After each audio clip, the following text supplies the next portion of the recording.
অনেক ছাদ বাগানিরাই অপরাজিতা গাছের সঠিক যত্ন নিতে পারেন না, তাই তাদের অপরাজিতাও খুব সুন্দর ঝাঁকড়া হয় না। আজকে আমরা অপরাজিতা গাছকে এইরকম ঝাঁকড়া করার কিছু টিপস শিখব।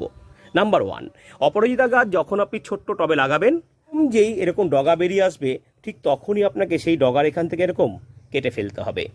এই ডগাগুলোকে যখন কাটবেন তখনই তার নিচ থেকে বেরোবে আবার 4টে ডগা, সেই ডগাকেও আপনার পিঞ্চিং করে ফেলতে হবে। প্রথম দিকে আপনাকে ফুলের মায়া করলে চলবে না।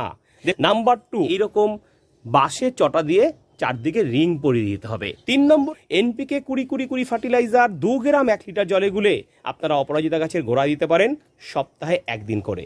আর যারা এটা দিতে পারবেন না তারা অন্তত একটু মিশ্র জৈব সার 1 চামচ করে অপরাজিতা গাছের গোড়ায় দিন। দেখবেন আপনার অপরাজিতা গাছ খুব সুন্দর গ্রোথ নিয়ে সুন্দরভাবে বেড়ে উঠছে। এইরকম শর্টকাট টিপস রোজ পেতে সাবস্ক্রাইব করুন সাধের ছাদ বাগান ইউটিউব চ্যানেল।